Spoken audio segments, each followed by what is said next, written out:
하나님 말씀 마태복음 10장입니다.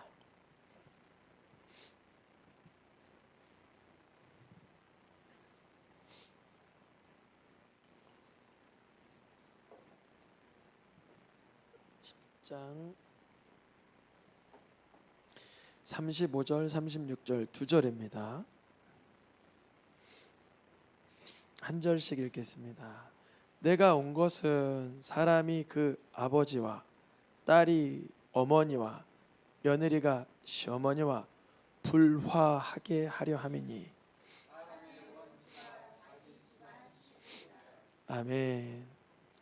깨어있으라. 오늘 집에서 깨어있으라, 이게 네 번째 시간으로 이어가는데, 오늘 말씀의 본문에 보니까 이게 집안에서 깨어있으려면 어떻게 해야 되나. 지난 시간엔 그런 얘기를 드렸어요. 우리가 집에서 깨어있지 못하는 그 당연한 이유가, 집에 가면 입었던 그 점잖은 옷도 다 풀어헤치잖아요. 집에 가서도 정장 입는 분 안 계시죠? 집에 가면 이렇게 추리닝도 입고 잠옷도 입고 그러다 보니까 아무래도 바깥에서 생활하던 것보단 조금 익숙했던 나의 그 본연의 태도들이 나와요.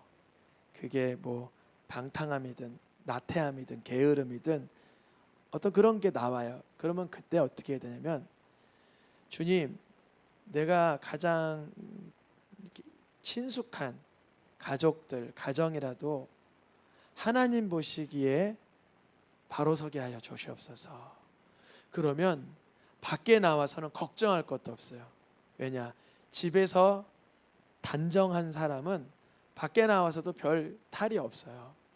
우리가 집에서 깨어있을 수 있기 위해서는 먼저 친숙하고 익숙한 자녀나 부모나 형제나 아내나 남편에게 하나님의 경건한 사람으로 내가 설 수 있도록 구하셔야 돼요. 첫째는 그래요. 네. 또 오늘 본문에 보니까 이거는 우리가 너무나 놀랄 만한 본문이라 다들 한 번씩은 보셨던 본문인데, 집에서 깨어있기 위해서는 자기 집안 식구가 원수라는 걸 깨달아야 돼요. 이게 성경에 써 있는 거예요. 지금 자기 집안 식구가 누구라? 원수다. 이걸 꼭 깨달아야 돼요. 그러면 예수님이 하신 말씀인데, 예수님은 왜 이런 서로 사랑하라, 용서하라 이런 말씀을 하셔야 되는데 왜 원수라고, 이거 미가서 7장 6절을 인용한 건데 이거를 왜 인용하셨나? 예수님이 아주 쉽고 간단합니다.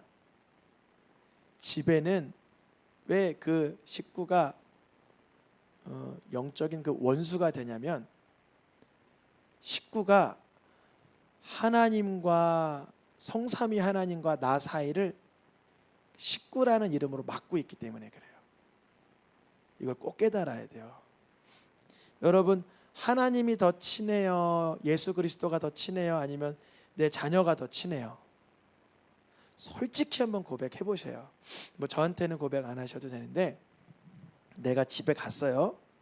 그러면 내 자녀하고 보내는 시간이 더 많아요? 성삼위 하나님과 보내는 시간이 더 많아요? 또 때로는 나의 부모에게 듣는 어떠한 조언이나 권면이 많아요?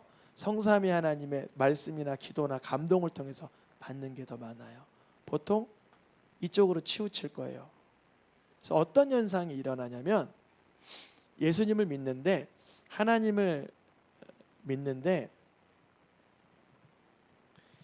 하나님은 전혀 안 그렇게 생각하시는데 나의 형제의 말로 인해서 하나님과 담쌓는 일이 생겨요. 내가 하나님을 간절히 찾아야 할 시간에 자녀들하고 아웅다웅 하게 돼요.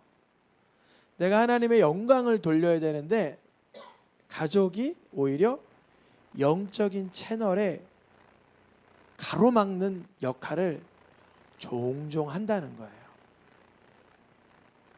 예수님 말씀하신 거예요. 사람이 누구와 불화하라고 하래요? 일단 그 아버지와. 그러니까 아버지와는 원래 공경하고 순종해야 되는데 딸이 사람이 아버지 어머니에게 불화하래요. 왜 이런 일을 예수님이 조장하시는가? 며느리가 시어머니를 공경해야지 왜 불화하는가? 그 내용은 요 34절에 있어요. 요 앞절에 있어요. 예수님이 뭐 주러 왔다 그래요? 내가 세상에 검을 주러 왔다 이래요. 이 화평을 주러 왔다고 생각하지 말아라 그래요. 예수님 믿는 사람이 다 좋은 게 좋은 거지 뭘 이렇게 꼼꼼히 따지고 고민해. 오히려 예수님을 믿기 때문에 하나님이 기뻐하시는가 안 기뻐하시는가를 연구하는 거예요. 예수님이 뭐 주러 왔다? 검을 주러 왔다. 우리가 집에서 깨어 있을 수 있기 위해서 누군가는 검, 말씀의 검, 성령의 검을 들고 있어야 돼요. 들고서 좋은 게 좋은 거야. 그냥 이렇게 별 탈 없이 무마하면서 뭐 차지도 덥지도 않게 뜨뜨미지근하게 그냥 어우러지게 해. 이런 분위기 속에서 예수님은 말씀의 검, 성령의 검, 하나님의 말씀을 가지고 뭐 하라고 하시는 거냐면 아버지에게 혹시나 하나님을 벗어난 부분이 있다면, 어머니에게 하나님의 벗어난 부분이 있다면 그 누구라도 식구라는 이름으로 맘 편히 하나님 싫어하는 말을 받아들이지 말고 오히려 이거 영적으로 원수인 상태구나를 깨달아 말씀의 검으로 분별하라는 거예요. 그런데 이게 상당히 어려워요. 아주 심각하게 어려워요. 왜 어렵냐면 내 가족의 말들과 가족의 그런 이슈는 우리에게 너무 친숙하고 익숙하기 때문에 분별 자체가 안 돼요. 내 삶이고 내 살이고 내 그냥 호흡이기 때문에 그냥 뭐랄까요? 무분별하게 홍수처럼 다 받아들이게 되어 있어요. 보통은. 그래서 예수님이 강력한 표현을 쓰시기를 사람의 원수가 식구라 이렇게 말씀하시는 거예요. 아주 강력하죠. 미가서 말씀을 인용했다 그랬잖아요. 읽어보겠습니다. 사람의 원수가 곧 자기 집안 사람이로다. 이 말씀을 예수님이 인용하신 거예요. 이거는 사실 미가서에 쓰일 때는 이 이스라엘 사회가 곤두박질 치고 혼란했을 때 이렇게 사회 질서와 가정 질서가 문란한 부분이 있다를 언급한 것이지만 성경의 예언서는 항상 무슨 예언? 이중 예언을 가지고 있어요. 이중 예언. 이 미가서는 육적으로도 그런 일이 있지만 영적으로도 그런 일이 있다는 것을 이중 예언시킨 거예요. 그래서 예수님이 이 말씀을 가지고 마태복음 10장에서 오늘 36절에서 인용한 거예요. 왜 사람의 원수가 자기 집안 식구냐? 그 이유는 이거예요. 예수님의 성품이나 예수님의 말씀보다 부모나 자녀나 동기나 형제나 자매나 친구나 이런 근접한 사람들의 말에 훨씬 영향을 많이 받기 때문에 그러는 거예요. 이 미가서 말씀이 7장 6절에 사람의 원수가 자기 집안 사람이로다. 그러니까 집에서 깨어 있을 수 있기 위해선 집에서 누가 하나님 보시기에 원수와 같은 그런 영적인 상태를 가지고 있는지를 분별해내야 되겠죠. 나 자신도 분별하지만 딸이든 아들이든 부모든 형제든 아내든 남편이든 분별해야 되겠죠. 그러려면 어떻게 해야 되냐면 미가는 이렇게 하고 있어요. 오직 나는 하나님을 바라보리라. 내 자녀의 학업을 바라보리라가 아니라 하나님을 바라보리라. 내 남편의 월급 통장을 바라보리라가 아니라 하나님을 바라보리라. 내 아내의 어떠한 그 가정주부라면 가정일을 어떻게 하나를 바라보리라가 아니라 하나님을 바라보리라. 아멘. 이거를 하나님을 바라보지 않고 아버지나 아들이나 딸이나 며느리나 그 가족의 우리가 이거 다 이렇게 살지, 다 이렇게 평범하게 살지, 이게 일상이지, 다 그냥 이렇게 살아. 노아의 때와 같다라 그러잖아요. 영적인 것은 암울한 집안이 되어서 교회 와서는 찬양하고 예배드리고 기도하고 말씀 듣는데 집에 가면은 그냥 인간의 말들만 무성한 집이 된다면 그 사람의 최고의 원수는 누군 거예요?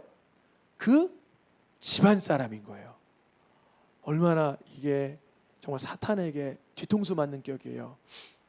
교회에서는 막 은혜가 되고 말씀을 듣고 기도하고 찬양하고 눈물 뿌려 기도하는데 집에 오면 추리닝으로 갈아입고 나서는 맘 편하다고 쓴소리, 된소리, 악한 소리, 푸념하는 말들 다 하고 있으면 누가 원수인 거예요 지금?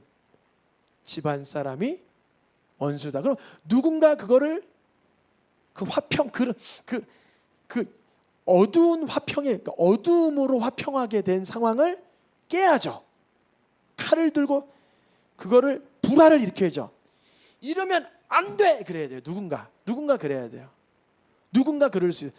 누군가 그 집안의 분위기, 영적인 분위기, 말들의 분위기, 사건의 분위기가 하나님 보시면 이거 큰일 날 뻔한 대화나 어법이나 말투나 방향성을 갖고 있다 그러면 누군가 칼을 들어야 된다는 거예요.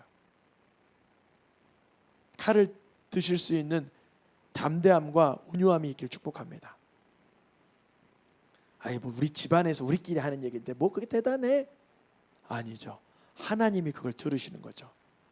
그거는 씨앗으로 뿌려진 거예요. 그거요. 회개하지 않으면 뿌려진 거예요. 죄송합니다. 이미 우리가 말들을 이렇게 가벼이 이렇게 하는 것은 우리가 영적인 걸 잘 몰라서 그런 것뿐인데요. 다 심는 거라 그래요. 그러니까 자기의 집안 사람이 원수인 걸 모르고 원수와 원수가 서로 하하호호 악한 거에서 휘뜨껑 이렇게 휘몰아치면 결국은 집에서 깨어있지 못해요. 깨어있지 못하는 거예요. 미가처럼 하나님만 바라봐야 되는데, 그래서 예수님이 이 말씀을 그대로 인용하시는 거 거꾸로. 그럼 예수님만 바라봐야 된다는 거죠. 반대로 말하면 그래서 마태복음 10장 35절은 이렇게 귀결되는 거예요. 예수님보다, 여기 나보다는 누구죠? 맞아요. 성자 예수 그리스도. 예수님보다 아빠를 더 사랑해요. 그러면 돼요, 안 돼요? 안 된다는 거예요. 아유, 예수님 욕심꾸러기. 예수님만 사랑받고 싶어 하나 보다. 아니에요. 예수님을 사랑하면 아무리 괴롭게 한 부모라 할지라도 그 자녀는 예수님의 사랑으로 인해서 부모를 공경하게 돼 있어요. 근데 예수님은 온데간데 없고 부모랑 쿵짝쿵짝 잘 맞다가 어느 날 부모하고 좀 뭐가 삐뚤어져요. 그러면 그게 회복이 안 돼요. 왜냐? 그 사이에 누가 없기 때문에. 예수 그리스도가 없기 때문에. 이게 영적인 비밀이에요. 엄청난 비밀이에요. 그러니까 내가 예수님보다 내 아들, 딸을 더 사랑, 이런 경우가 이제 보통은 내리사랑이라고 해서 자녀가 부모를 사랑하는 것보다 부모가 자녀 사랑하는 게 좀 크잖아요. 보통은 아들이나 딸 볼 때만, 저도 사실 아들, 딸들 보면 애들이 뭐 화장실만 갔다 와도 예쁘고 코만 파도 다 예뻐요. 근데 그때 제가 마음에 이런 마음을 먹어요. 하나님, 내가 예수님을 그렇게 사랑하나요? 내가 주님을 그토록 바라보나요? 애들이 여러분 그렇잖아요. 밥을 꿀떡꿀떡 먹으면 나는 먹지도 않는데 얼마나 배불러요. 그렇잖아요. 애들이 잘 먹는 거 보면 그렇게 기특해요. 나는 그냥 남아있는 생선 가시만 먹어도 배부르잖아요. 아니에요? 다 그렇잖아요. 다 그런 마음 있잖아요. 그게 모성애고 부성애잖아요. 그런데 그 정도 사랑으로 내가 예수님을 사랑하나? 그렇지 아니하면 합당하지 않다는 거예요. 그러면 아들이나 딸이나 삐뚤어 사랑하게 되는 거예요. 잘못 사랑하게 돼요. 육적으로 사랑하게 되고요. 세속적으로 사랑하게 되고요. 탐욕적으로 사랑해요. 세상에서 내 아이, 내 딸, 내 자녀만 이렇게 해서도 잘 돼야지, 이런 좀 이기적인 사랑으로 사랑하게 돼요. 그래서 예수님은 반대로 예수님보다 더 사랑하지 말아라 정도가 아니라 예수님을 위하여 뭐 하라 그래요? 오히려 단호하게 내어 버리라 그래요. 예수님을 위하여 집을 버려보신 분, 예수님을 위하여 형제를 버려버린 분. 그래서 어떤 이단은 요것만 갖다 써서 당신 우리 이 교단에 이 이단에 들어오려면 일단은 자식도 부모도 당신 가지고 있는 통장도 다 버리고 오세요. 그 사람은 예수님도 모르는데 그럼 그 사람은 누구 위해서 버리는 거예요? 그 교주를 위해서 버리는 거죠. 그 명령 때문에. 여기 이름을 자세히 보면 내 이름이 뭐죠? 예수 그리스도. 그러니까 예수님이 나의 구주 되신다는 이유로 인하여 집의 문제, 형제의 문제, 자식의 문제, 전토의 문제가 발생했을 때 예수님의 이름을 포기하지 말고 육체의 것을 내려놓으라는 거예요. 예수님의 이름을 위하여. 예수님의 이름을 위하여 재산을, 집을, 형제를, 그 인정을 내려놓으라는 거예요. 예수님의 이름을 위하여. 이런 일은 너무나 비범한 일이고 놀라운 일이고 자주 일어나지 않는 일이죠. 근데 이런 얘기하니까 베드로가 번쩍 손들고 제가 그랬습니다 그랬어요. 예수님 배반한 그 사도 베드로가. 그러니까 우리도 나름 예수님을 완전히 그리스도로 못 믿어도 부분적으로는 이렇게 버려지게 될 때 있어요. 근데 주님은 그런 것들을 귀히 여겨주시죠. 예수님을 사랑하는 그 깊이가 점점 깊어지고 넓어지는 거예요. 우리가 왜 예수님만을 사랑하고 예수님만을 위하여 가족까지도 잠깐 뒷전으로 놔야 되냐? 이 세상에 예수님 말고 하나님만을 찬양한 사람은 없기 때문에 그래요. 아멘입니까? 다윗도 순간이지만 누구를 찬양했어요? 자기 자신을. 아브라함도 자기 생명의 안위를 돌봤어요. 근데 예수님은 자신의 생명을 끝까지 걸어두고 하나님만 영광 올려드렸어요. 우리가 예수님을 위하여 산다는 것은 다른 말로 십계명의 첫 번째 계명, 하나님 외에는 아무 신을 두지 말라가 이루어지려는 그 절대절명의 그 순간에 누가 필요하냐면 예수 그리스도가 필요한 거예요. 왜냐하면 이 세상에 그 어떤 누구도 하나님 앞에 다른 장애물을 두지 않은 사람은 없으니까. 다윗에게도 하나님과 다윗 사이에 음란함이라는 게 놓여 있었어요. 사울왕도 하나님과 사울왕 사이에는 명예욕이라는 게 놓여 있었어요. 아브라함도 하나님과 아브라함 사이에는 생명에 대한 위험에 대한 두려움이 놓여 있었어요. 예수님은 자신의 생명과 의지와 욕구와 안일함과 그 모든 것이 다 없었어요. 하나님, 성부 하나님 외에는 예수님 앞에 아무것도 없었어요. 그래서 우리가 예수님을 우리 집안에서 일선으로 여길 때 집에서 깨어 있을 수 있어요.